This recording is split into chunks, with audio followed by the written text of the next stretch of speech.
சந்திரனின் மேற்பரப்பில் உள்ள புவியீர்ப்பிலான ஆறுமுடுகள் புவியின் மேற்பரப்பில் உள்ள அப்பெருமானத்தில் 1/6 ஆகும். அப்ப சந்திரனுக்கு போனா சரி, இன்னொரு ஆளுக்கு 2வது வந்திருக்கு, 2வது 3வது. பூமியில் உள்ள அப்பெருமானத்துல 6ல் 1 தான். அப்ப புக்ல என்ன இருக்கு? சந்திரனின் புவியீர்ப்பிலான ஆறுமுடுகள் புவியின் ஈர்ப்பிலான ஆறுமுடுகளின் 6ல் 1. பாருங்க, 6ல் 1 எனின் 6ல் 1 எனின் ஆகும். புவியின் மேற்பரப்பிலான புவியீர்ப்பிலான ஆறுமுகம் 10. இது எங்களுக்கு தெரியும். G = 10 எனில் 60 கிலோகிராம் திணிவுள்ள ஒரு விண்வெளி பயணியின் நிறை சந்திரனின் மேற்பரப்பு மீது யாதாக இருக்கும்? அப்ப பூமியில நிறை எவ்வளவுன்னு சொல்லுங்க. பூமியில் நிறை எத்தனை? 600 நியூட்டன். 600 நியூட்டன். அது எனக்கு தெரியும். W = mg நான் படிச்சிருக்கோம். W = mgன்னு படிச்சிருக்கோம். அப்ப W = mg என்றால் அப்ப நாங்க பூமியில எடுத்துக்கொண்டால்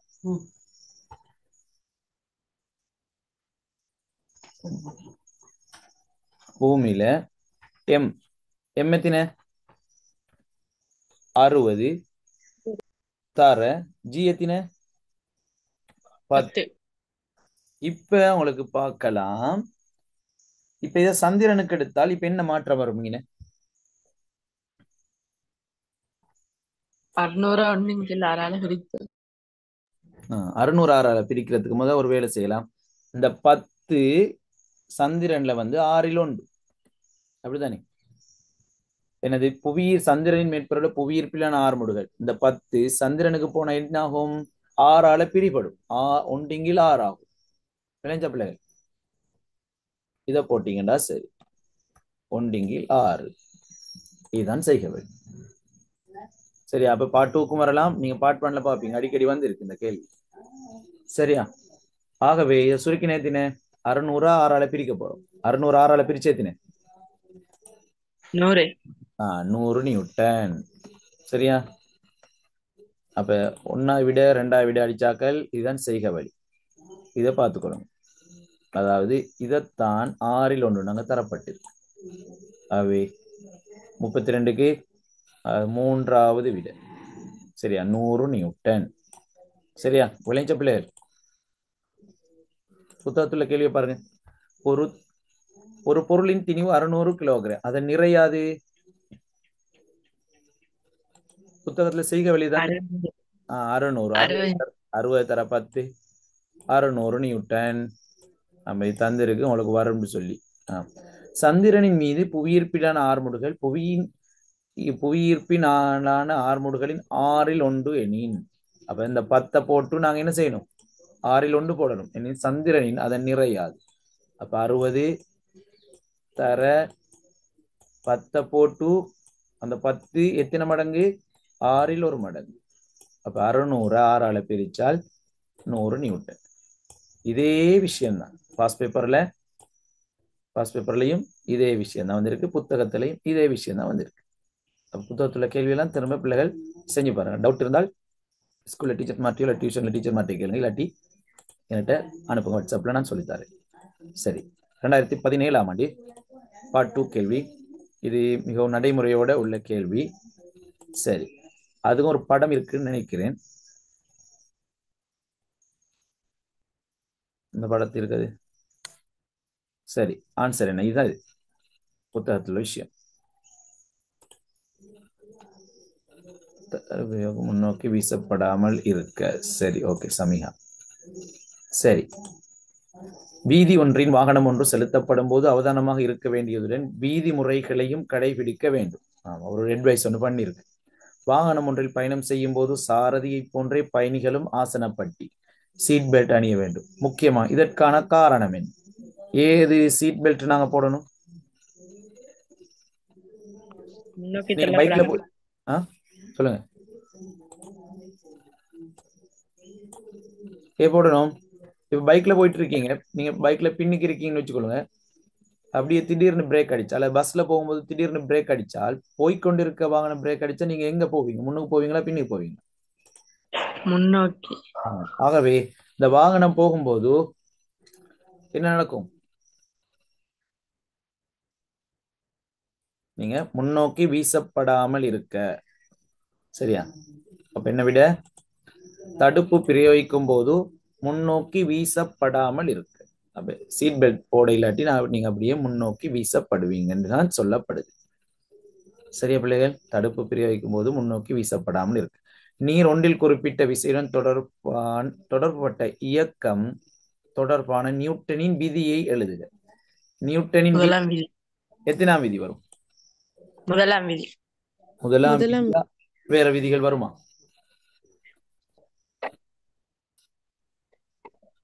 முதலாம் விதி, மூணாம் விதி. முதலாம் விதியும் வரும், மூன்றாம் விதியும் வரும். ஏன்?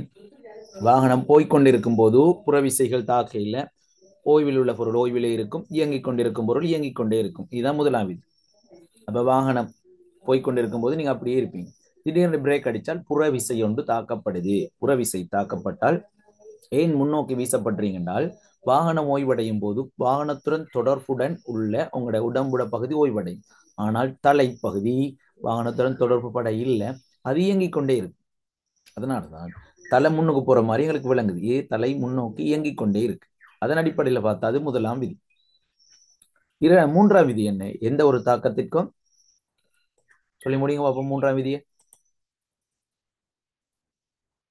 எந்த ஒரு தாக்கத்திற்கும் சமனானதும் எதிரானதுமான மறுதாக்கமும்.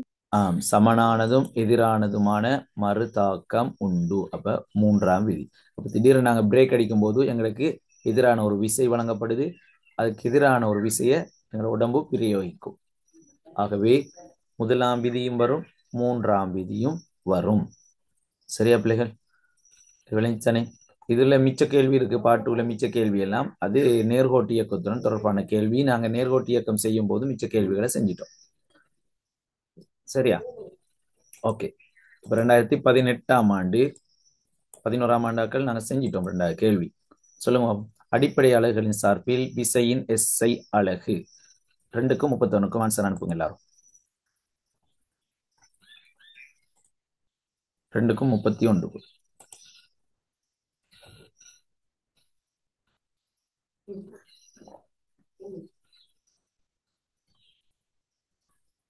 ரெண்டுக்கு அனுப்புங்க.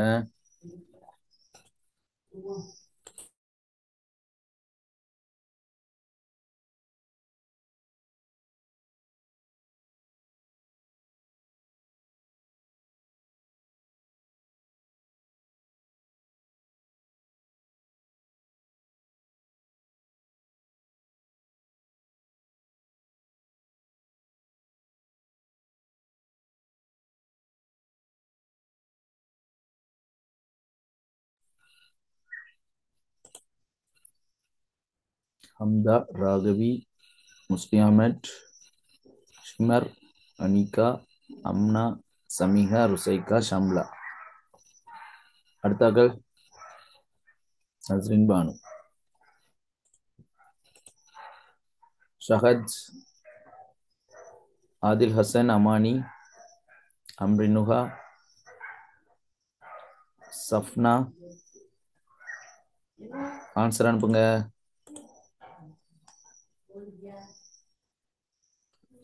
தூங்கிட்டு இருந்தா ஆன்சர் அனுப்ப இயலாது.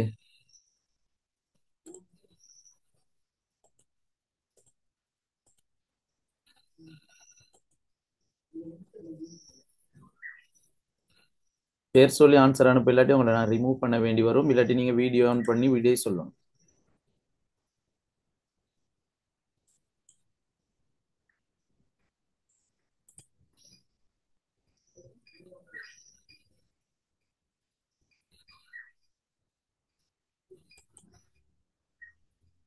சரி, ஓகே. அடிப்படை அலகுகளின் சார்பில் விசையின் SI அலகு. அப்ப விசையின் சர்வதேச அலகு என்ன? நியூட்டன். விசையின் சர்வதேச அலகு நியூட்டன். அப்ப விசையின் சர்வதேச அலகு விசைக்கான அந்த சமன்பாடு என்ன? F சமன் MA. நியூட்டன் எத்தனை விதி? நியூட்டன் எத்தனை விதி? இரண்டாம் விதி. அப்ப M அலகு என்ன? M kilogram. ஏட அலகு என்ன ஆறுமுடுகள் metre second minus ms minus 2 ms minus 2 அப்ப சர்வதேச அலகுகளின் அடிப்படை அலகுகளின் சார்பில் அப்ப எம்முக்கு கிலோகிராம் ஏக்கு ms மைனஸ் 2 விசையின் சர்வதேச அலகுகளின் சார்பில் SI அலகு கிலோகிராம் ms மைனஸ் 2 ஆகவே முதலாவது விட சரியா ms மைனஸ் 1 எதிர விட இந்த கிலோகிராம் திணிவு ms மைனஸ் 1 வேகம் அப்ப திணிவு தர வேகம் எதிர அலகு உந்தம் உந்தம் அப்ப ஞாபகம் வச்சுக்கொள்ளுங்க இது பிறகு இப்ப வரும் உங்களுக்கு அடுத்த சரி இது எதிர அலகா இருக்கும் வேகத்தை தூரத்தால பெருக்கி இருக்கு அப்படித்தானே வேகம் தர தூரம் நான் படிச்சிருக்கீங்களா வேகம் தர தூரம் இல்ல இது இது ஆறுமுடுகளை தூரத்தால பிரிச்சு இருக்கு அப்ப அப்படி ஒன்றும் இல்லை சரி ஓகே அதாவது வேக விசைய தூரத்தால பிரிச்சிருக்கு அதுவும் வராது சரி ஓகே ஏதாவது அலகுகள் வருகுதா 3க்கும் 4க்கும் அப்படி கண்டுபிடிச்சிருந்தா சொல்லுங்க சரி இப்ப நாங்க 31வது பார்ப்போம் ஒரு சிறிய கண்ணாடி குண்டும் பெரிய இரும்பு குண்டும் சிறிய கண்ணாடி குண்டு மாபிள் குண்டு கண்ணாடி குண்டும் பெரிய இரும்பு குண்டும் ஒரே உயரத்தில் அப்ப உயரம் மாற இல்ல பீங்கான் மேற்பரப்பு போடப்படும் இரும்பு குண்டு படும் இடத்தில் பீங்கான் மேற்பரப்பு வெடித்துள்ளது கண்ணாடி குண்டு காரணமாக அத்தகைய வெடிப்பு ஏற்படவில்லை இதற்கு கண்ணாடி குண்டிலும் பார்க்க இரும்பு குண்டின் பின்வரும் எந்த கணியம் அதிகரித்தல் காரணமாகும் ஒரு பொருளை தடுத்து நிறுத்தும் ஆற்றலுக்கு நாங்க என்ன சொல்றோம் ஒரு பொருளை தடுத்து நிறுத்தும் ஆற்றல் என்ன பேரு தடுத்து நிறுத்தும் ஆற்றல் என்ன பேர் வரும் தடுத்து நிறுத்தும் ஆற்றலுக்கு என்ன பேரு அதுதான் உந்தம் சரியா தடுத்து நிறுத்தும் ஆற்றல் அப்ப உந்தத்துல நீங்க படிச்சிருப்பீங்க ஒரு சின்ன சைக்கிள் வந்து ஒரு சுவர்ல மோதுவதை விட அதே வேகத்துல வரும் ஒரு லொரி ஒன்று வந்து மோதினால் சேதம் அதிகம் அதாவது தடுத்து நிறுத்தப்படுதாங்க அதைத்தான் நாங்க என்ன சொல்லுவோம் உந்தம்னு சொல்றோம் சரியா அப்ப ஒரு பாருங்க உந்தம் என்றால்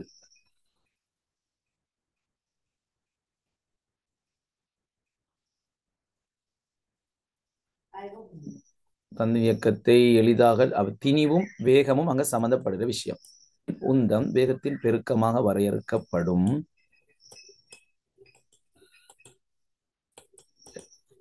எளிதாக நிறுத்தலாம் இரு காரணிகள் சரி அப்ப ஒரு பொருள் நாங்க தடுத்து நிறுத்தும் போதோ அங்க திணிவும் வேகமும் செல்வாக்கு செலுத்துது அது தெரிஞ்சுக்கிட்டா சரி சரி பின்னர் எந்த கணி அதிகரித்தல் காரணமாக பத்தி உயரம் ஒரே சமனாயிருந்தால் இது மாறுபடும் குண்டிலும் வேகம் பின்வரும் எந்த கணியம் அதிகரித்தல் காரணமாகும் எந்த கணி அதிகரிக்கும் உந்தம் அதிகரிக்கும் சரியா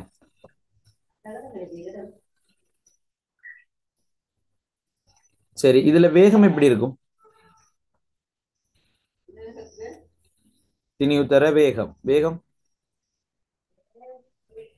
ஒரே வேகம் இரண்டும் விடப்படுது விடப்பட்டால் ஒரே வேகமா இருக்கும் சரி இப்ப உதாரணத்துக்கு ஒரு பெரிய கோழி இறகும் ஒரு கல்லும் ஒரு குறித்த உயரத்துல இருந்து மேலே இருந்து கீழே விடப்பட்டால் வழித்தடைகள் எந்த தடையும் இல்லாட்டி எது முதலில் வந்தடையும் அல்லது இரண்டு ஒரே சமன்ல வந்தடையுமா இல்லாட்டி எது பின்னாடி வந்தடையும் ஒரு கோழி இறகும் ஒரு கல்லும் ஒரே உயரத்திலிருந்து விடப்படுது வழித்தடை இல்லை அப்படி இருந்தா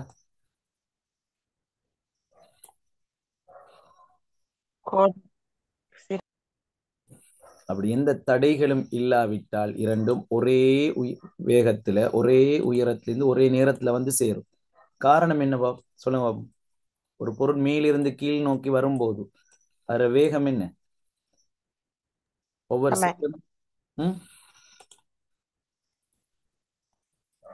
ஒவ்வொரு செகண்டிலும்